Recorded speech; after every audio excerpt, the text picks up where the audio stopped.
So yeah, here's the Slave Master cylinder, the new one I bought. These are SVO specific if you have an SVO because they have a larger bore size in them. So a smaller bore size with the 73 millimeter calipers, you probably have like a proportion issue if you did put it on. But yeah, so all we're gonna do is loosen this brake line, loosen that brake line, and then that bolt and another bolt on the side here. So obviously there's brake fluid in the master cylinder. I just bled all of them out. I took all the bolts out, so there should be no fluid. I pumped the pedal a bunch. Yep. I have the fronts completely taken off. I'm just waiting for the calipers to come in so I could just throw them right on. So yeah, when you buy brake calipers for these cars, you want to make sure that you get calipers with a steel caliper piston or rebuild them with the steel caliper piston, because these are actually made out of a plastic, a phenolic plastic or something like that. They're a little bit more pricey for the steel calipers if you do buy them. I know Steeda has them, LMR might have them. They're around 200 bucks a set. So I went ahead and I bought the rear Ray Bestos. They were 200. I got them from CJ Pony Parts. So I'm waiting for those to come in. I'm gonna throw those on. And then for the front, I had a sticking front brake caliper. So I had to get that, fixed immediately. So I just bought some cheap ones, and I'm gonna rebuild the Ford OEM brake calipers and then throw the steel caliper piston in them. And then after that, it should be ready to go. But yeah, just make sure you do that because over time they melt and they start sticking and everything.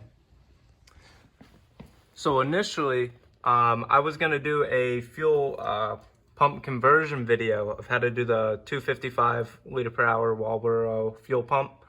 I bought the part. It said it was in stock, was not in stock, so I'm waiting on that. So show you guys the interior. I got the interior all in. It needs to be buttoned up, obviously.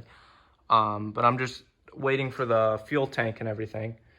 So there's that. Then I ordered, like I said, the brake calipers, waiting for all those to come in.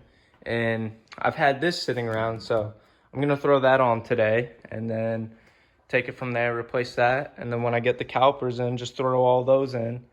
Let me show you the interior. The console came out pretty okay. Obviously everything's gonna be black eventually. So yeah, I'm gonna get that fuel pump in, the brake calipers on. Yeah, that's what. I bought a rust-free door off Facebook Marketplace. And then I also bought a rust-free hatch off of I think it was like a 92 or something like that. So yeah, let's take this old one out and put the new one in and go from there. So this little bolt right here, this is gonna be a 11 millimeter. And then this one back here is a 16.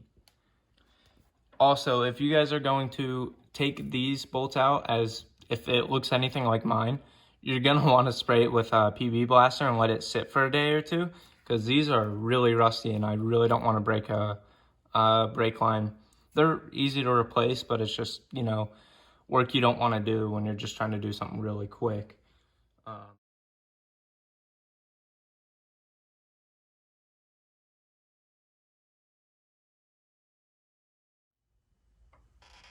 All right, so we got those two bolts off and they'll just sit there like that. And then the only thing left to do is to take out those two rear bolts.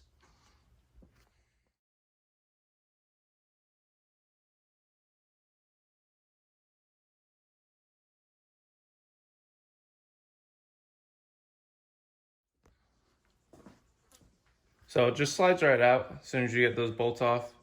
You can see this old one is pretty disgusting and it's ugly.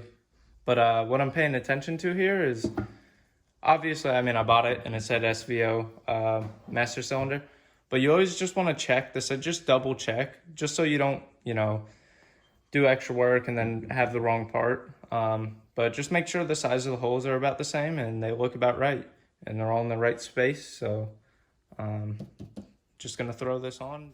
All right, so it was just a direct replacement.